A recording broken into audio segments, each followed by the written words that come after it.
DTFF.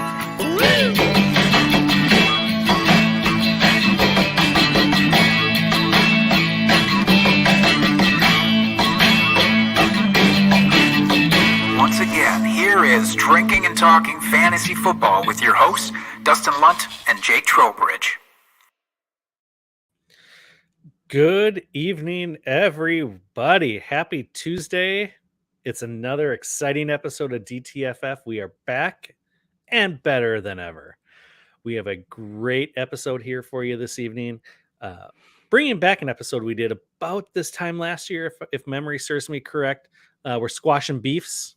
If you guys are familiar with the Sunny in Philadelphia reference, that's great. If not, pause. If you're listening to this in audio after the fact, pause the episode, go watch Sunny in Philadelphia, the Squashing Beefs episode, and come back to this so you'll understand what we're doing. That sounds like homework, but it's not. It's much better than homework. It's great. Yeah. I mean, basically, was it TLDR? Did I do that right? Am I hip with that? You sure did. But for those of us not hip with TLDR, do you know what it stands for? Too long, don't read. Yeah, too long didn't read. Exactly. Yeah. So basically, these are players that we were down on and we had a beef against for whatever reason, which we will explain later on. And we are forgiving them and wiping the slate clean for the next fantasy season, essentially. Burying the hatchet. Yes. But before we get into it, I need to introduce my co-host, who is amazing, wonderful. Oh. If you don't know him, remedy that shit immediately. Go follow him on Twitter at Jake Trowbridge. It is my co-host, Jake Trowbridge. How you doing, Jake? That's like the nicest introduction I've ever gotten. There's two reasons that I think that might have went down that way. One, we're coming up on the holidays here, so you're feeling the holly jolly spirit. And two, maybe more importantly, you have some time off of work coming up here for the next several days, and maybe that's what has you in the high spirits. Well, that and the beer that I'm drinking right now, I got a crowler of it. So I've been drinking 32 ounces of it essentially for the last few hours. And it's a very high octane beer. So that might have something to do with it too. But it's all in the mixture. Yeah. As you alluded to, if people don't know, I do work for our local school district here. Not a teacher, nothing against teachers. Could just never do the job. Let's be honest. I don't have the temperament for that. Special person to be a teacher. But I work for our local school district. We are going on winter break starting tomorrow. So yes, I am off for 2 weeks and I could not be more excited. I'm excited for you. Everybody needs some regeneration time. True from story. Time to time, whether at work or dare I even say, Dustin, sometimes for fantasy. So this is my little segue into saying that if you found yourself outside of the playoffs this year in your leagues, it's okay. It's okay. You probably just needed time apart from fantasy football. And now you get that. Or you can do, DFS with us like degenerates. You can still play daily fantasy even if your season long is out. But that's my little transition, Dustin. Yeah. So, Jake, speaking of the fantasy playoffs, did any of your teams advance this week? I've still got a couple that are hanging in there. It was a tough weekend, though. The majority of my fantasy playoff teams crumbled. I'm sorry. There was maybe one of my leagues where it was close. And I had some real rooting interest into the late Sunday games. The rest of them were pretty much decided when I set the lineup. That was that's never a good feeling. Yeah, there was 3 of them that felt that way. Clicking buttons was just like, this isn't going to happen. And you know what? It did. But that's okay. I'm sorry that there is nothing worse than that feeling. Just knowing you don't even have a fucking chance going into the week. Just no chance. But I know that you are in at least one playoff. You had a bye week in our home league. How are the rest of your team shaping out? Well, I had 2 buys, if you remember correctly, 2 Utah. But the other league I'm in, the DHH Happy Hour League. Shout out to the Dynasty Happy Hour. I actually won my game this week. I was shocked because I did not think I was going to pull this off. My quarterback situation in that league is not great. I basically have just one starting quarterback in a super flex league. So I feel like you're in good company. It seems like a lot of folks are in that position right now. I'll tell you, in one of my leagues, I had to start both Colt McCoy and Brett Rippon. ugh, That's again one of those ugh. leagues where it's like I set that lineup. I knew what was coming. There was no surprise. Yeah. So far I'm doing well. Basically, in the league I advanced in this last week, it's just all at this point. I better hope that I just go super far and win some money back. Just because I don't feel like my team is that great, and I don't have my first round pick, so a higher pick for whoever has my pick is even better. So, enough obviously bragging rights would be great, but yeah, I don't have high hopes for that one. My other two teams, we'll see what happens this weekend. Uh, Coming off the bye, hopefully my teams don't a lag as some NFL teams coming off their bye do. Indeed, Yeah. some really have. It's not great. So before we get into squashing some beefs here, Jake, what are you drinking this evening? I'll be honest, I don't know what I'm drinking. I have because here's the deal. My wife, my lovely wife, works at a brewery for 1 or 2 nights a week. She always brings home these like short fills. It's like, we messed up, because they can their beer. We messed up. Here you go. Take these home. Everybody have at them. And they're unmarked. Okay. Save for this bottom little identifier. They're just writing Sharpie on the bottom of it. I thought I was drinking a pale ale. It does not taste anything like a pale ale, but it's good. It's much sweeter than like a typical pale ale. It's even, dare I say, it might be like a hazy something, but I don't even think it's really hazy. Oh, It's so it's sweeter or juicier? I wouldn't say juicier. I would say sweeter. I would say maybe it's like a really sweet Pilsner is what I I'm was gonna actually say like expecting this to be. maybe like an amber. Nope, it's too light to No, be an it's too amber. light to be an amber, huh? Yep, Oh, this it could be could. a mystery beer that they It, just said, you know what, this is the reason we're getting rid of this. We also don't know what it is. You drink it, and I will. well, as long as it's good, that's all that matters. That's right. But you're how many glasses into your crowler now? Well, this is my third one. So out of 32 ounces, I'm on the last 12 or so. This is Three Sheeps. They're Cuvée 2022. It's like it's an imperial stout. I think it's about 12.5%. It is delicious. It's very thick. Hence I've been kind of milking it all night, but it is so good. So Would you good. say velvety? Would you dare say it's velvety? No, I wouldn't go that far. All right. No. It's fine. But it is delicious. If you guys get a chance to find it anywhere, I know Three Sheeps is a local brewery here to the Wisconsin area. But if you ever get a chance to find it, go grab it. It is delicious, especially if you like dark beers. For sure. Mhm. For sure. All right. We're going to get to this bit of nasty business, Dustin. What do you mean nasty? Well, nasty for one of us. Mainly you. Yeah, we have our beer bet payout as we always do here in season. To remind the folks, our beer bet last week, and I believe, Jake, this was you that gave us this one. Correct. I suggested this one, and you got the first dibs there. Yep. So you had suggested Brock Purdy of the San Francisco ilk versus Geno Smith from Seattle for total fantasy points for the day. I took Purdy. You took Geno. So I think everybody knows at this point that you ended up losing this one. Everybody? Because it was incredibly close. It was close. But I think just by the way you were, getting into the segment that yes, you made it clear. I'm not good at hiding my emotions. No. So yes, I did win this one again. Brock had 16.4 points and Geno had 15.3. So as you said, very close matchup. Neither of them were exactly stellar on the week, but a victory is a victory, and I will relish it.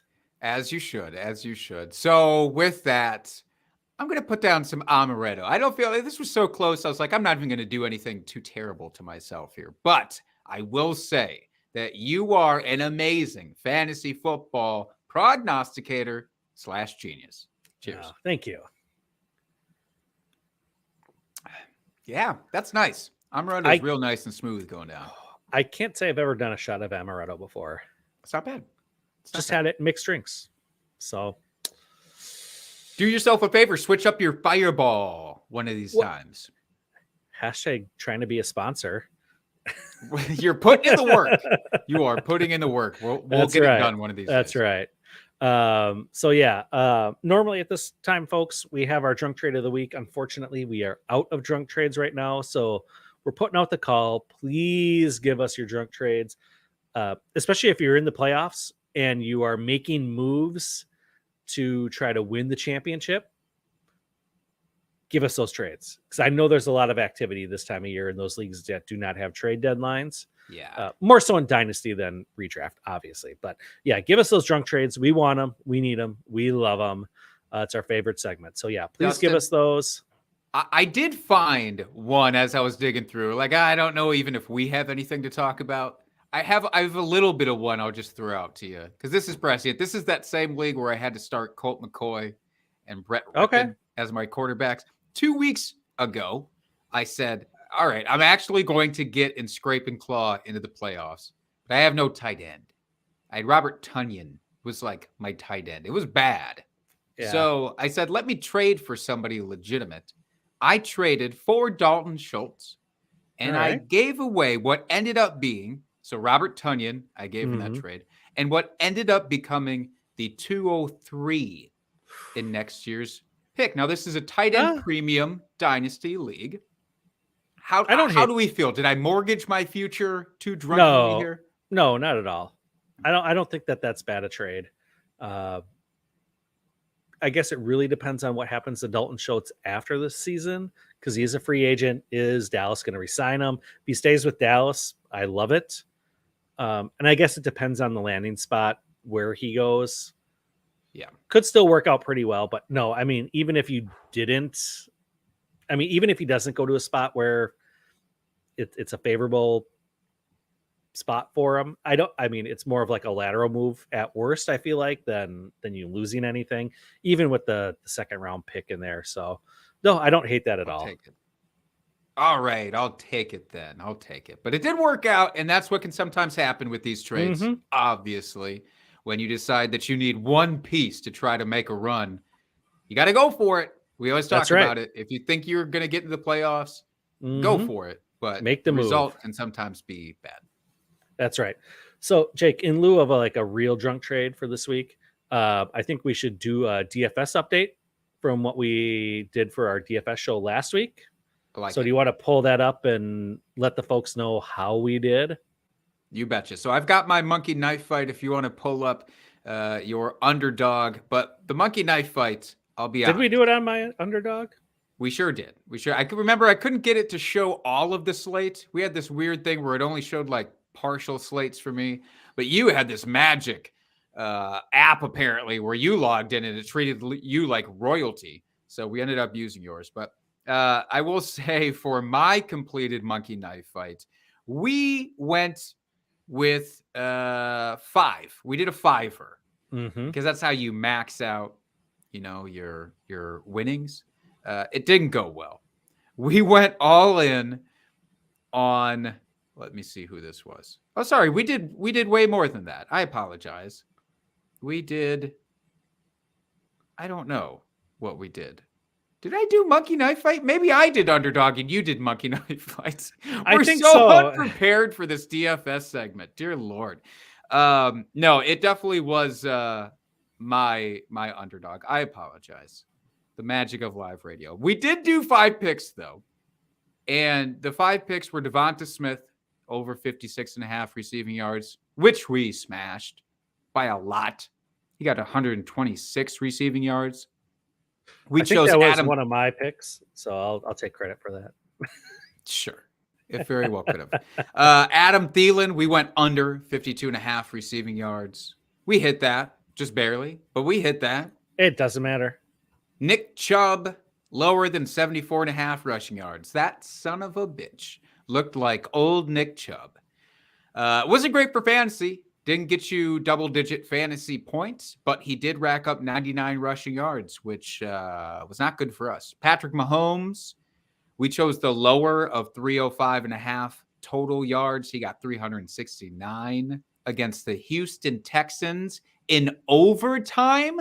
That game went into overtime. How? How does something like that happen?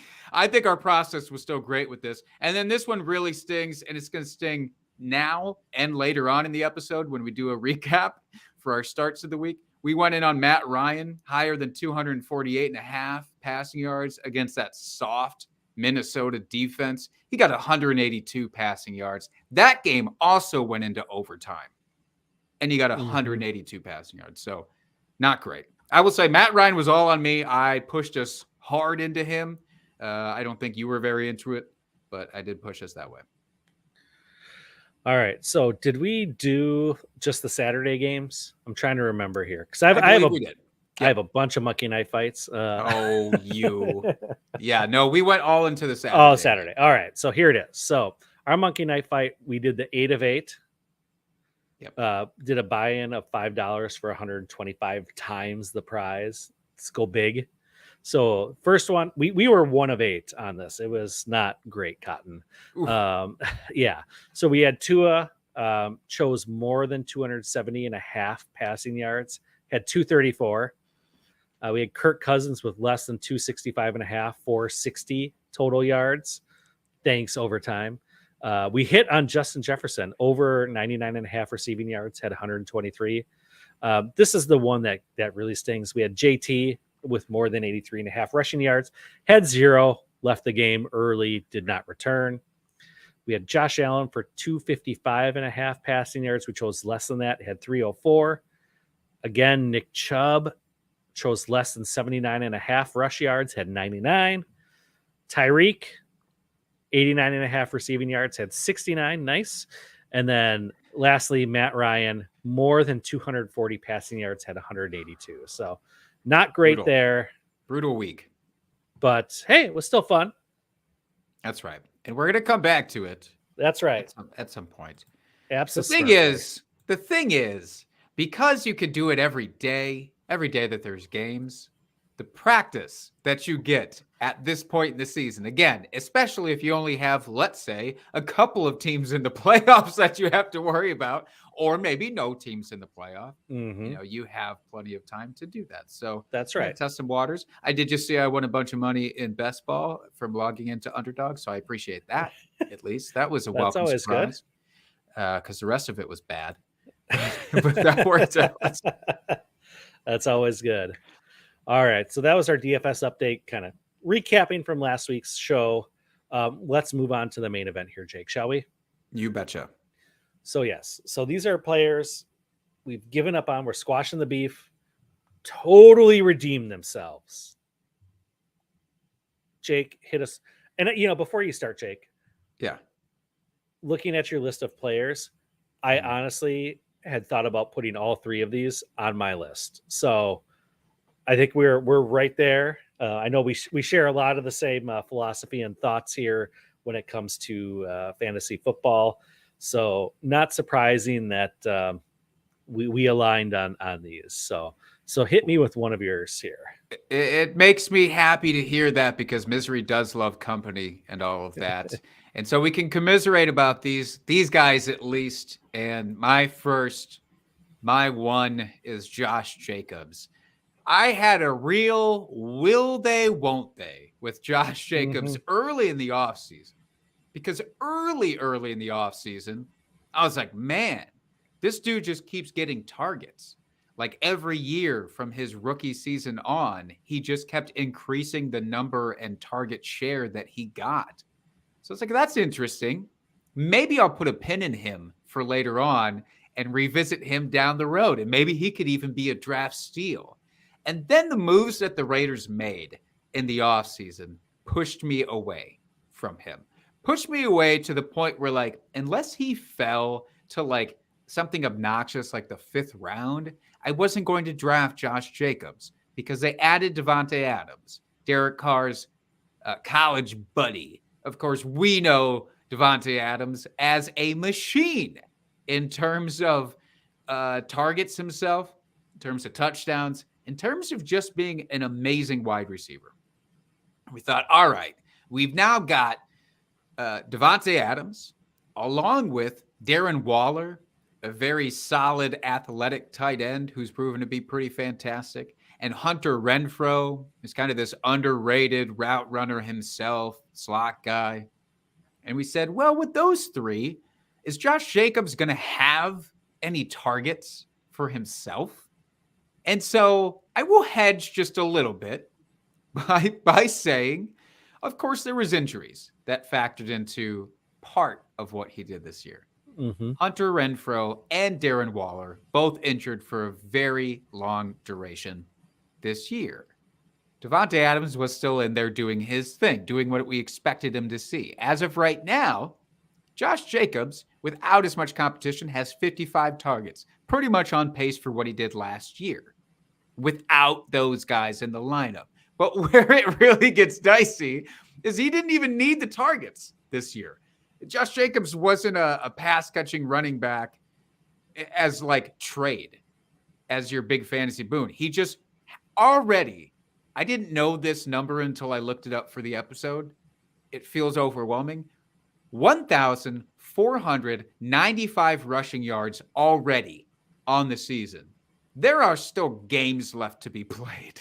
He's only played 14. He almost has 1,500 rushing yards. He has 11 rushing touchdowns to add on to that. He's the running back 2 overall. He's the running back 2 in points per game. He's the running back 1 in some of your hearts because he's carried a lot of your teams, especially at the value you got him at.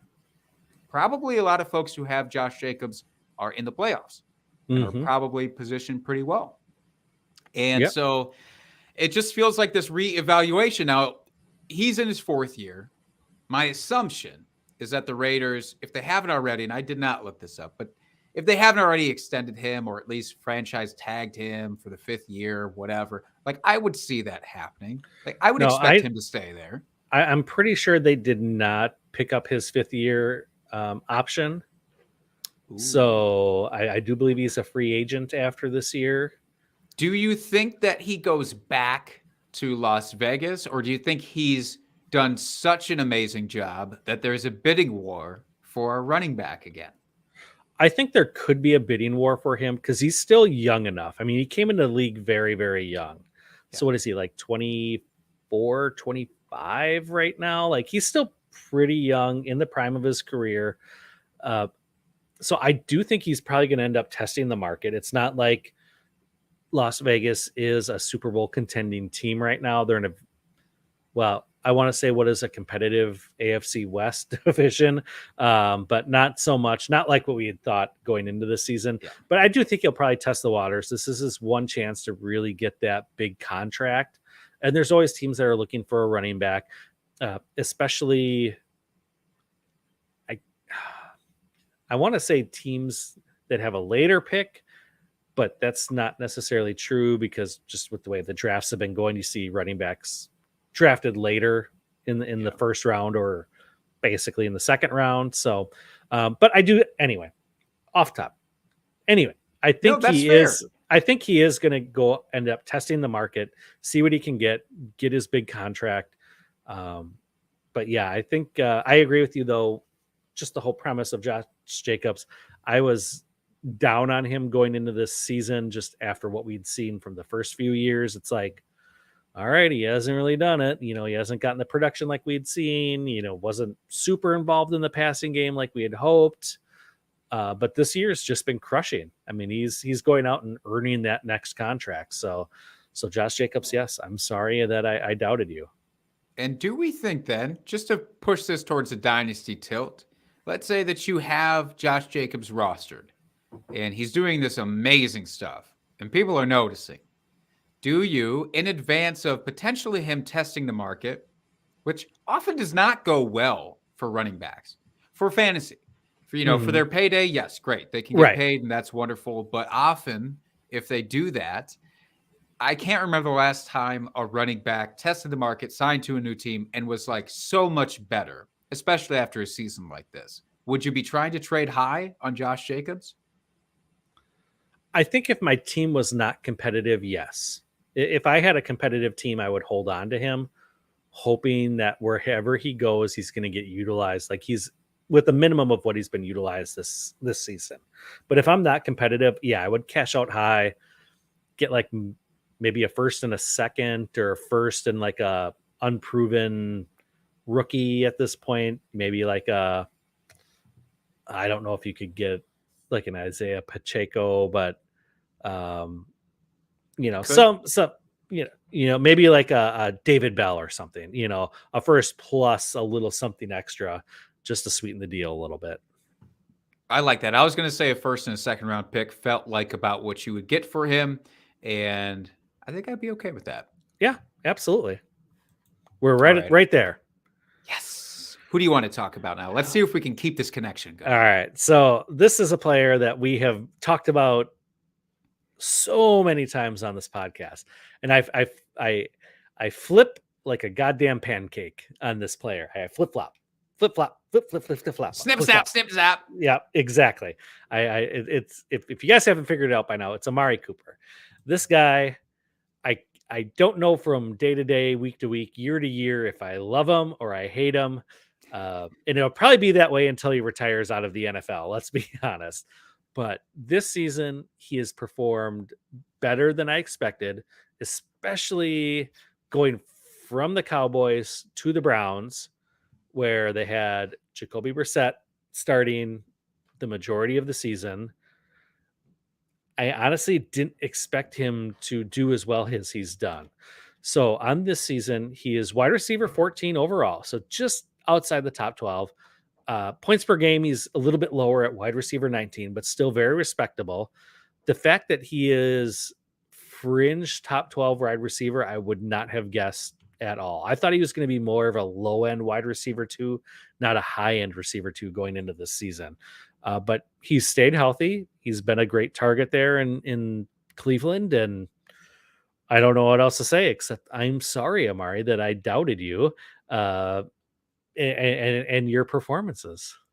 Man, we've talked a lot about Amari, like you said, and this might have been the first year that we aligned on him. True. Like we were both down on Amari Cooper, and I thought, again, Jacoby Brissett. He's on the Browns. It's Jacoby Brissett. I think the greatest season that any receiver ever had with Jacoby Brissett was T.Y. Hilton. One year had like 800 yards. We're like, I was probably even lower. I think I put him at like the wide receiver 3 range because I just didn't see it. And to be fair, he is somewhat frustrating in that he still has bust games. Like when he busts, he busts hard this year. But his boom games are crazy, and he's having more of them than it felt like he had with the Raiders this year. So I'm absolutely with you. He's an interesting case, though. Amari Cooper in Dynasty might be the weirdest. He's like Brandon Cooks now. You can't get rid of him for anything. You can't actually get much in return, I don't think. Still. Right. You're not going to get what he's worth. Right. But so it's like you don't want to get rid of him.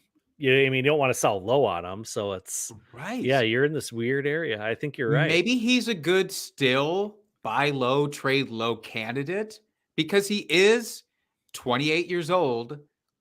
I mean, he's always like 21. He's been 21 for like the last 19 years. It feels right. Like. But the thing with Amari Cooper is he's not that downfield speedy threat. He's always been more of that mid-range kind of possession type receiver, the yak guy where he catches the ball and then gets all the yards afterwards. So I think that type of player, has a longer trajectory of a career than those kind of speedsters, we're, talking like the Tyreeks or Deshaun Jackson's, although he's still playing, which is fucking bizarre. Well, playing in quotes, let's say. Hey, he's on an NFL team. He's gotten receptions. He's been on the field. He's playing.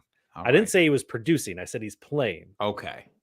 It's a fine line, but the fact that he's, just a few years younger than me and still playing NFL football is incredible. And still like burning half the defenders that are out there on the field.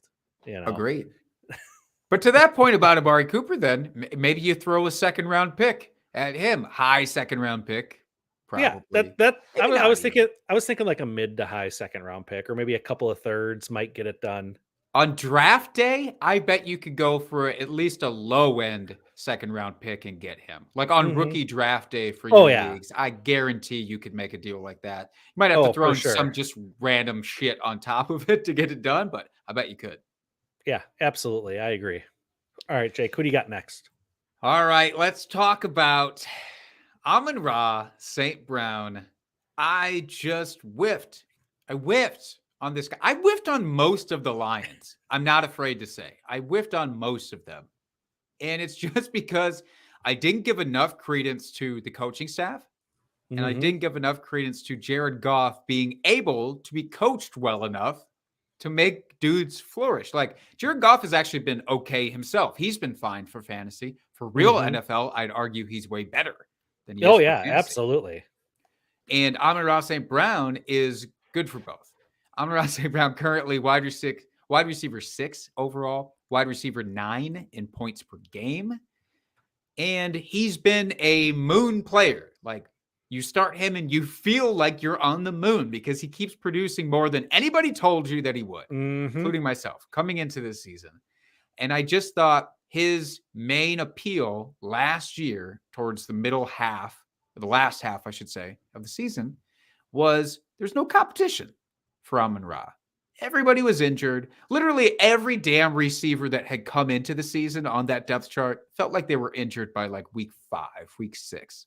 And then he was just, DeAndre Swift was out. And it's like, well, yeah, when he's out there just with Jamal Williams and TJ Hawkinson, Amon-Ra St. Brown, of course he can produce fantasy numbers.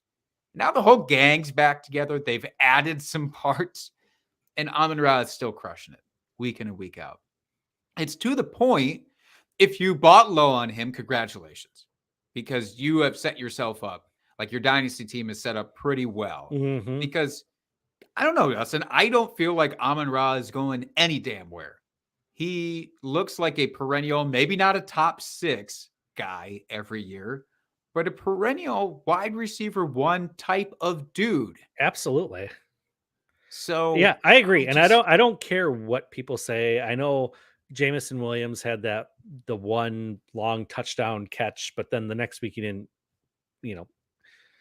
catch anything. So I mean, I get he's still coming back from injury and getting acclimated with the team and the chemistry and all that. But I mean, if anything, that's only going to help Amon-Ra because it's another wide receiver threat that defenses have to worry about. And they can't double team Amon-Ra. They got to, respect the rest of the offense. So if anything, more pieces on this offense are only going to help him maintain his wide receiver 1 status. Yeah. And what I like about Amon-Ra, that's an incredibly fair point, because TJ Hawkinson left, right? A few weeks ago, he gets traded to the Vikings. So he's out. There's kind of like dead targets are now gone because TJ Hawkinson wasn't doing shit with those targets. Let's be honest. Vacated targets is not a thing. I know it's not a thing. However, if you were, shout out to Peter Howard. Yes, that's right. He's probably just quivering now after that. I would say though, the thing of like, if you're going to dump it off to TJ Hawkinson versus dumping it off to DeAndre Swift or Amon-Ra St. Brown, like those are way 2 different types of things because the aftermath of what happens way better with Amon-Ra St. Brown. So like, let him absorb some of that type of thing. Well, can I just interject for 1 second? Sure. Did you actually, was that like an inadvertent nice thing you said about DeAndre Swift? Yes. Oh, yes. It's. I got you to say yes to it too. Yes. The thing that I almost included him in this, but actually he's been like in between on the rocks the last few weeks. So I know it's injury. I get it. But also I didn't want to have 2 Lions players. But no, DeAndre Swift, very talented pass catching guy. Yes. I fully admit that. No, I just had to point that out. So anyway, no, Amon-Ra though, it's like this thing of Jameson Williams, sure, he's going to be better than what he has been because he's only like 2 games out of injury at this point. And he's a rookie. And so next year, yes. Will he be better? Yes. Can Amon-Ra St. Brown still be better? Yes. Can they upgrade their quarterback to make him even better? Yes. So are they going to? No, I don't think they will. Maybe not this next year, but I do believe that they could draft a guy and maybe have him sit for a year behind Jared Goff. Maybe one of those guys. I don't know. instead I of feel like Stroud. Goff, as you said, has been good for real NFL. Sure. I mean, look at what the Lions have been doing this year. I mean, they're in the playoff hunt for God's sakes. Yeah. It wouldn't surprise me if they make the playoffs. Like they need just a few more pieces. I feel like on defense to really like be super competitive. And if they address that in the draft this upcoming year, like I mean, for real NFL, like they're going to be a legitimate team. They're building their team the right way. As much as it pains me to say that as a Packer fan, like it just, but also it makes me happy because the Lions have been terrible for like 30 years essentially. So it's Times nice to been see tough. them. Yeah, it's nice to see them turning it around. Just Last parting. yeah, as a fan of like the NFL. Yeah. Oh, for sure. You have to love an underdog, even if they're in Mhm. division sometimes. But parting question before we move on. Amon-Ra St. Brown, then, worth an early first round pick for you in Oh, Dynasty. I would say probably anything outside like the 101. Wow. Okay. Yeah. I mean, yeah, Fair. I would give a high first round draft pick for him, Fair. which is funny because in this last offseason, I tried to trade him hard in the one league I have him in. I did. I tried to trade him hard and there was no biters, even for a single first, like any first in Yeah. this last year draft. Yeah. Nobody wanted him, which I think would be different now. I think if I put him out on the trade block now, I think there'd be, I mean, I think a first, like any first would get snapped up right away. Full agree. You should try that if you want, or don't keep him because he's going to be great. Well, I think I'm going to keep him. So, anyway, all right, moving on here. My next player on my list here. Who do I want to go with? I think I'm going to go with Tyreek Hill here as my next player. This is someone. All right, he's playing amazing this year. He's wide receiver number 2 overall and wide receiver 3 in points per game.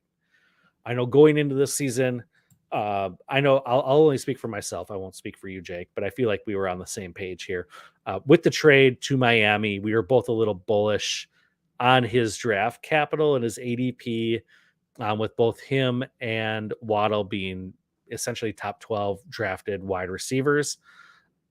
I know I thought there's no way. I was more high on Waddle than Tyreek, only for the fact that he was coming into a new system, changing teams, a bit of a downgrade from what you call it, Patrick Patrick Mahomes. Mahomes. That's the Yeah. guy. That's the guy. I got there. I think we can all safely say that's a bit of a downgrade to Tua. And nope, been proving us wrong. Tyreek's just doing Tyreek things. Just the yak guy, just taking those quick slants, short little passes, and just fucking housing them every fucking week because that's what he does. He's the cheetah. So Tyreek, yeah, I'm sorry that I doubted your excellence. Did I expect him to be this high? No. I thought he'd be like, like that fringe top 12, maybe top 14-ish, but number 2 overall. I mean, playing better than he did with Patrick Mahomes. Never would have thought it. He's already set his career mark high in receiving yards. And again, we're 14 games into the Right, season. He's which already is set that. bonkers. I don't care who you are. There's even the most diehard Miami Dolphins fans, I don't think would have said that shit coming into the season. Right. But you're right. I was with you. I said Jalen Waddle, basically of the two, give me the one that is going to fall in the draft just a little Yep. bit. And the shine was still on Tyreek Hill from that perspective. So I was like, okay, yeah, let me take Jalen Waddle, who, of course, has been very good himself. He's been great. Yeah, the absolutely. injuries have sucked recently, but yeah, it's been crazy. And I almost mentioned Tua in here, but let's just throw him into the mix because we're talking about Tyreek. I was down on Tua. I mean, I thought he'd be, better than like his variety average quarterback 26 that he'd been the last couple of years. Right. Fantasy, but not that he could support 2 basically top 12 wide receivers and then some. So he's been fantastic as well. Mhm. With Tyreek, he's the same age as Amari Cooper. Obviously, Amari Cooper is going to take a lot less to get on your dynasty team. Tyreek Mhm. Hill is going to take more than a first round pick for sure. Still at for his sure. age. Yeah. Like we're talking multiple firsts probably to get him onto your roster. Is that something that Do you still just say, I'm not going to have him at that point, or are you interested in it? I would be interested. Again, it's always team dependent, on your makeup. But if I'm pushing for a championship and think I'm going to be pushing for the next couple years, well, yeah, I would pay a couple first for him, or a first and then a couple supporting pieces, whatever. I would get that done because I don't see him slowing down and anything changing. If anything, it should only get better. This offense, they'll have another year under their belt. A little bit more chemistry. I mean, the fact that we're seeing this in year 1 is incredible. What's going to happen in year 2, year 3, especially as we all hope Tua develops even more as a quarterback. I'd be totally on board and go all in on him. It's interesting. I'm into that at the price. Like, I'm into getting him on my roster, but if I'm doing that, I'm acknowledging that I have him for 2 more glorious years. Right. Because I do feel like he's more of the not Deshaun Watson, Deshaun Jackson type of like, there's going to be a cliff at some point. You're going to have to brace for it. For sure. That's okay. But if you're going for championships over the next couple seasons, knowing that at that point you're probably going to have to blow up your whole team and rebuild. Yeah. But if you end up winning a couple ships out of it, totally worth it. Now, of course, if you're an amazing rookie talent evaluator and you know exactly who the next Jamar Chase is or whatever, and you want to go that route, of course, go that route. Obviously. But a lot of us are not Zach Reed, for example, who cannot pick those guys out, especially as you get further down the draft list there. So I like that. And this one, I don't know, man. This one stings. I don't want to talk about him, but I have to talk about him. I have to apologize to Leonard Fournette. Lenny, buddy, I don't know. I had no ambitions for you this year. I didn't want you really on any of my teams unless like you fell stupid low in drafts. Even then, I was going to have to hold my nose as I did it. But you're currently overall the RB13. You're also the RB13 in points per game. I will say this about Leonard Fournette. It hasn't always looked pretty with him.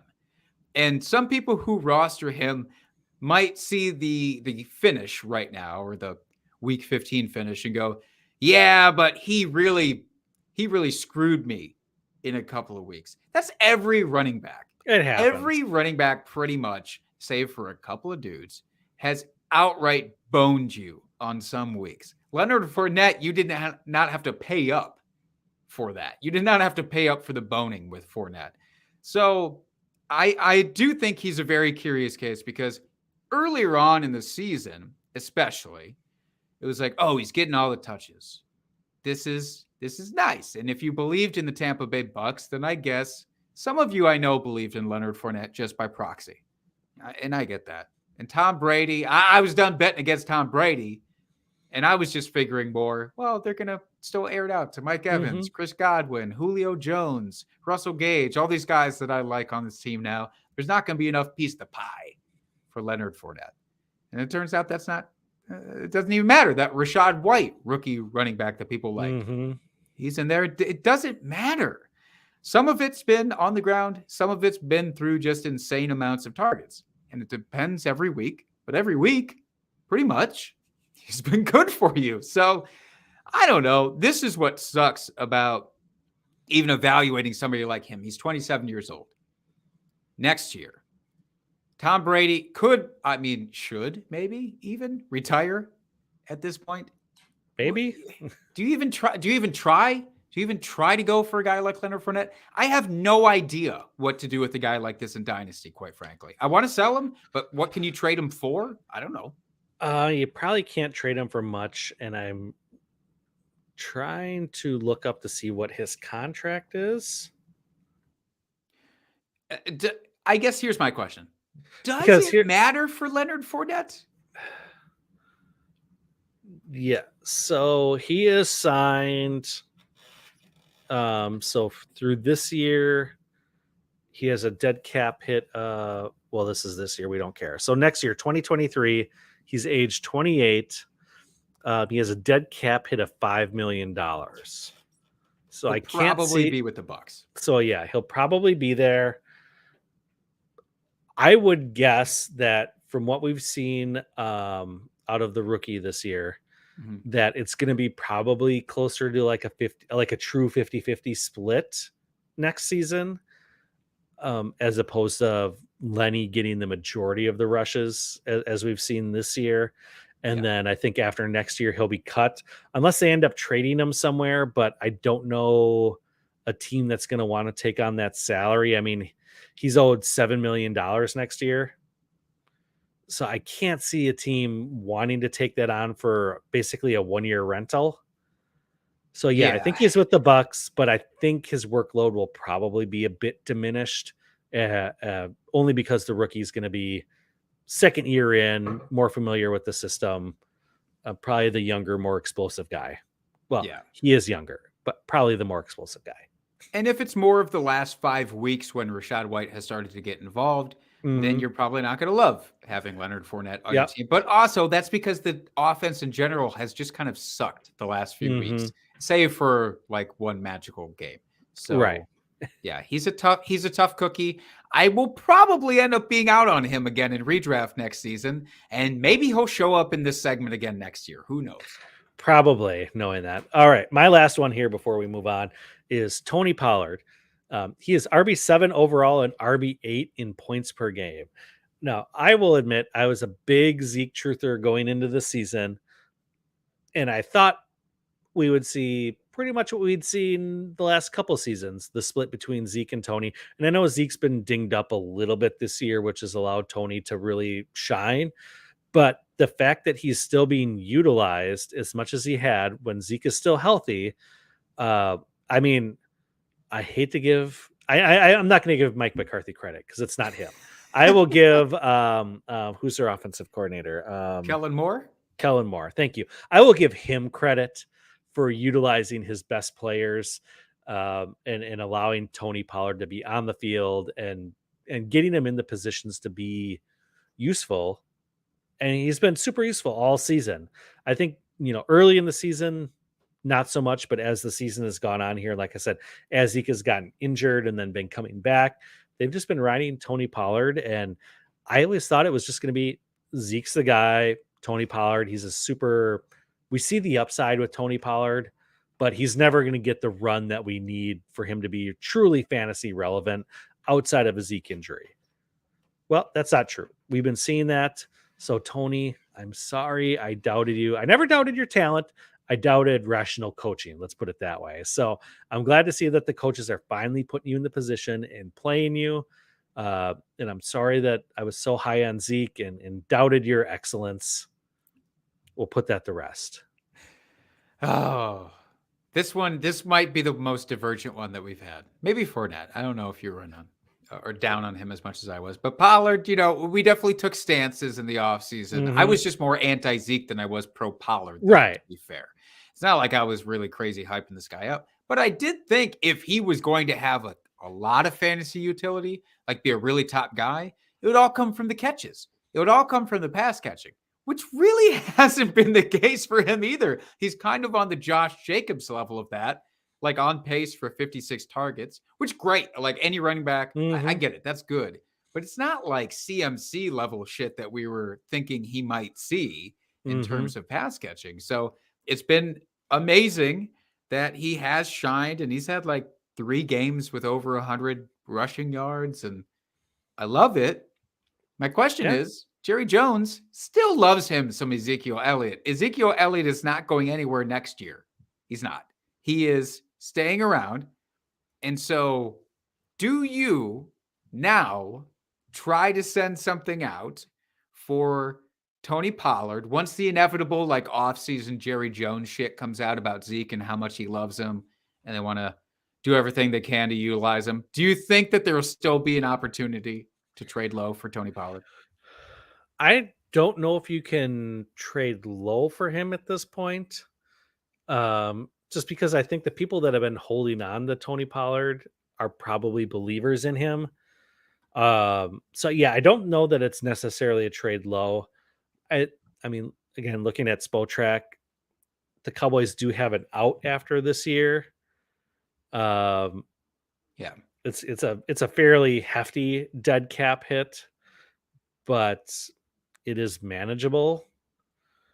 So it's 11.8 million. I mean, it is pretty hefty to pay for a running back. So, like you said, most likely Zeke will be back next year, and then it drops by like half after next season. But yeah, if there's an opportunity for you to buy somewhat low, I can't even say low, but even like at a decent market cost to get Tony Pollard, I think that might be worth it.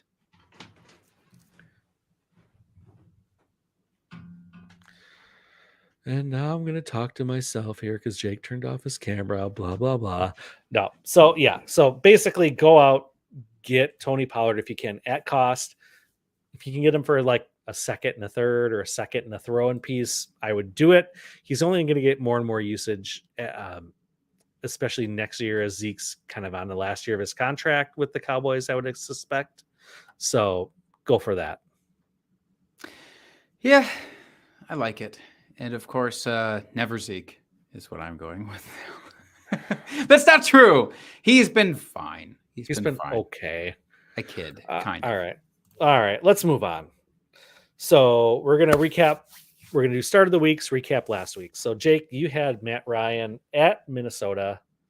You probably should have taken the quarterback on the other side of this outfit here. Matt Ryan finished as QB 24 at 11.3 points.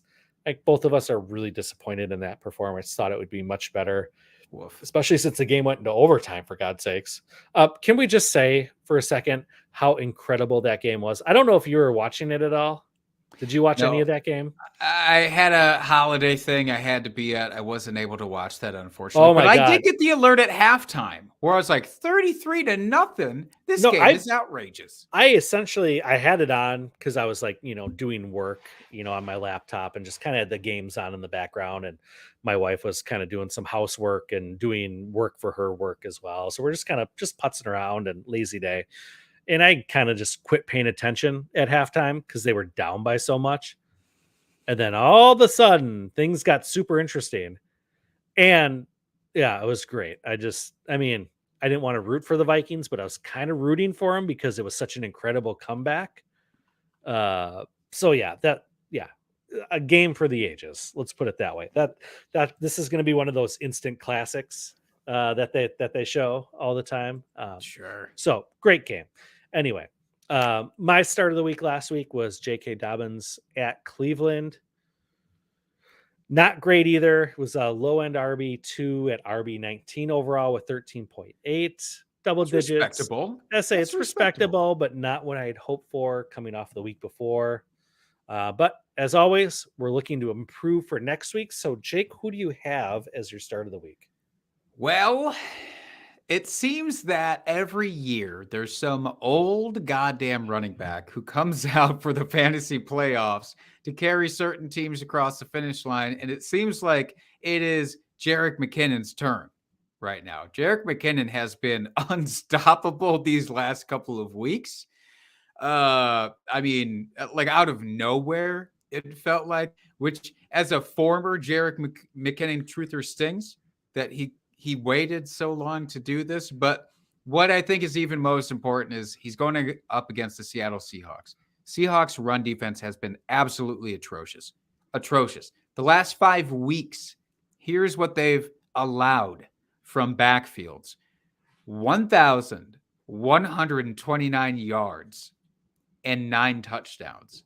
They are just they can't stop anybody. Now, a lot of that did come from Josh Jacobs in 1 week. He had like 250 yards himself, but it's not as if any of the other weeks have been that much better.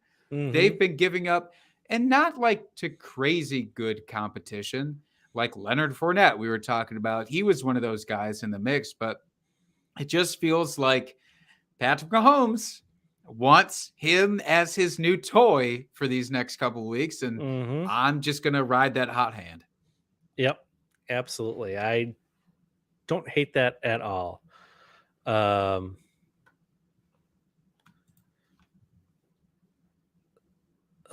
sorry, got distracted for a second. So see butterflies.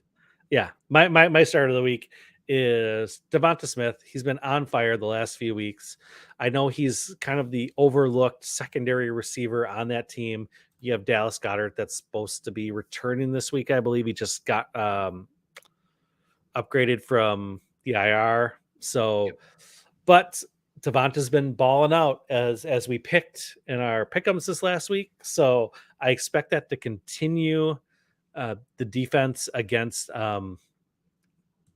whatchamacallit, the Cowboys. God, I'm losing all my words here. It's that third leg of that crowler. It is. It really is. Yeah. So this game is going to be super competitive against the Cowboys. They're essentially still fighting for the division. I mean, theoretically, Dallas still could win the division.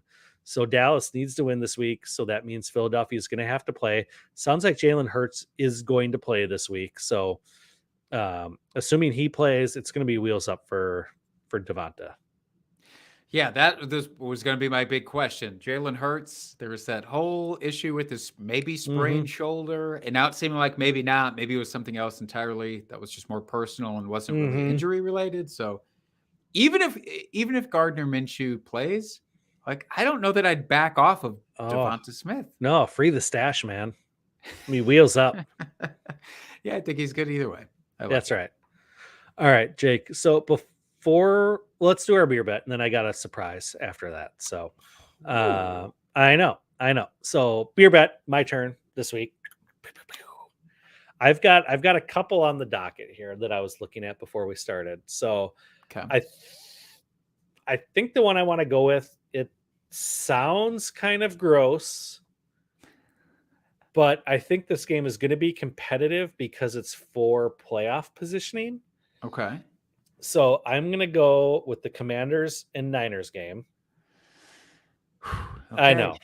So I'm going to go with Terry McLaurin or Brandon Ayuk PPR points. I know that Deebo Samuel is not going to be back for this week. Right. It's impossible for me to want to believe in Terry McLaurin as well. Even though he's been fine. He's been so fine. I don't know why I have this in my heart for Terry McLaurin that I will just never love him. But I will never love Terry McLaurin. I'm going to take Brandon Ayuk here this week. All right. I am typing it in. Let's lock it. Let's do this. And I think also part of it is just, Taylor Heineke versus Brock Purdy is kind of the second part of that. And neither of those guys seem great, but I'd take Brock Purdy. Right. All right. So that's locked in. Before we get out of here, Jake, I wanna do a quick, fun, holiday themed segment here. Yeah. I want to do a 3-round draft, and I will do the Wheel of Destiny. Ooh. To decide who drafts first. Okay. 3-round draft, Christmas movies. Oh shit. Okay. All right. And it can be just it can be your top 3 favorites. It doesn't have to be, it's just so your top 3 Christmas movies are, right? Okay. So let's get the Wheel of Destiny here up and running. It's the same one we used last time. Oh, beautiful. Good. Oh, yeah. Look at all those names. So you ready? You bet. Let's see who gets to kick us off. I love that flick sound. It gives a real sturdy flick sound. Yes. Rigged. Second time in a row you've been picked by this wheel. I'm choosing the wheel next time. All right, Dustin. Who do you got? That's fine. All right. This is the 101 of Christmas movies. I think you're going to agree with me, and that's why you're pissed off that you didn't get this. It's Die Hard. God damn it, Dustin. Which I just watched this last weekend because it is such a great Christmas movie. It's an amazing Christmas movie, and shame on anybody who says that it's not a Christmas movie. That's right. And so, yes, that's why I'm so peeved right now. But I will take if everybody can agree that this is a actual Christmas movie, I will take what I think many consider to be the true top of that mountain, which is National Lampoon's Christmas Vacation. Great choice. Oh, thank you. That would have been my next one by far. Good one. This next one, I'm going to take, although it's not one of my most favorite Christmas movies. I know it's a Oh, favorite for a lot of people here. yeah. And if I want to win a Twitter poll here, I that's Pandering. what it's all about. That's right. I am Yeah. pandering, and I'm taking Elf as my Ooh. next Christmas movie. I kind of It is thought a that might holiday. slip through. Yeah. I did. I thought that might slip through to the third selection for me. Actually, I didn't know, so I was hopeful, but that's all right. This is one that I watch every single year. That is my number 2. That I am more than fine with having here, and it's Home Alone. I will take Home Alone every time. The original, way better than the sequel, but the sequel's not too bad either. All right. So we got Lampoons for you. I'm just jotting this in our show sheet here, and Home Yeah, yeah. Alone, which that would have been my next pick. I'm not gonna lie. Oh, yeah. Now comes the decisive third pick. This is where I I think know. things get interesting. It is. Oh, so many choices because we're only doing the 3 rounds here. There's so many choices. I know. There's a lot of options. I think. Oh, I know what my heart says I should do because it's one of my Okay. favorites from a child. But Are you gonna be that guy who does this one? Are you gonna be the one who Well, I says was this gonna movie say. that I hate? Well, I was gonna say Charlie Brown Christmas. Oh, okay. Yeah, that's a Yeah. great one. Yeah, I mean, admittedly, a little bit of a pandering one too, but that's okay. I do like that one though. Yeah. No, it's I great. mean, It's great. I mean, come on. You get the all the kids dancing, and you get the one that's doing the snapping. You get the one that's doing this. That's just doing this back and forth. Yeah. Yeah, I mean, absolutely. it's Yeah. great. And then somebody come- probably in the background. Yeah, is I doing mean, that. I don't know. come on. Yeah. No, just for that sequence alone. I Yep. get it. I get it. Here's where look, this is all about the pandering. This is the Twitter poll aspect of it. If it was not a Twitter poll and I was just honest in my heart, I would say Mickey's A Christmas Carol. That is an underrated, it's like from the 60s. That is Maybe underrated. it's like maybe even further back than Oh. that. It's like a half an hour That just long. made me think of a different movie that I really like. Well, I wonder if it's the one that I'm going to go to because this is where it gets like I could pander to the audience or I could go with my heart, and I'm kind of torn between two places. I'll say it's not Mickey's A Christmas Carol that I'm going with, right. but I'm torn between two other options. One very new, one that is from the Okay. 80s, and is not. I want my own Die Hard. I think it's not widely perceived to be a Christmas movie, but it absolutely is a Christmas movie. I'm on board. Trading Places Oh, is that's not the my one I was number thinking of. 3. Oh, what were you thinking? When you said 80s, Yeah. and Lethal you Weapon? said- no, I was going to say Gremlins. Oh, Gremlins also great. Gremlins also great. Yeah. But I'm sticking with my selection. Trading Places. All right. Yeah, Trading Places. So Fantastic. I do want to say when you were talking about Mickey's Christmas Carol, which Mhm. which is a great movie, don't get me wrong, great. love that one. I always seem to forget about that one. The one I was thinking of that I love and I haven't seen, and I'm probably gonna watch it here over my break, is Scrooged Oh, with that's a Bill good Murray. one. That's a good Great, one. great Christmas movie. Great Yeah, Christmas movie. Agreed. And there's so many other options. There's Like so many others. I almost went with very recent. It's called The Night Before. It has Seth Rogen, Joseph Gordon-Levitt. It has quite a big cast. Lizzie Kaplan, who I love. her. There's some great, but it just I wanted my own Die Hard. I didn't get it, but I got something close to it. So yeah, we will throw that Twitter poll out here with our top 3 to see who won this one. And I will admit a very last minute ranking of Christmas movies of our favorites, but fun nonetheless. I want to throw that out to you. 'Tis the season. I love it. Yeah. So that will wrap it up, folks. Please, no bye weeks. We're done with buys. But remember, Saturday, Christmas Eve, it is a full slate of games for the NFL this week. Basically, they swapped what this last weekend was with Saturday and Sunday, where it's Mhm. Saturday is the full slate of games. Sunday is the primetime viewing games where there's very few games. Red Zone will be broadcast on Saturday this week. So make sure you have all your lineups set. Go set them right now. If you're listening to this podcast Wednesday morning, go out, set your lineups, just have it done. Forget about it because it's the holidays. You're going to get tied up with doing Christmas stuff. And let's be honest, you don't want to be on the bad side of your significant other, whoever that may be, or your parents for that matter. Like just get it done, lock it up so you don't have to mess with it during any of the upcoming festivities here over the weekend. Lock it up. You said it. All right, folks. Well, if you are still in the fantasy playoffs, good luck to you, and hopefully major defeats to your enemies out there. Opponents. I mean, That's maybe right, your opponents. enemies, though, too. They could be your that's right. actual enemies. We don't know. That's right. But yes, thank you for the reminder. Give us a rate and review, subscribe to the podcast, tell your friends about us, do all that sort of good stuff. It helps people find us more. We spread the joy of what we do here. Find us on YouTube. It's probably the best place to find us. You interact with us live every single week. Ask us questions, whatever you have. No episode next week, folks. We're taking a week off here over the holidays. We will be back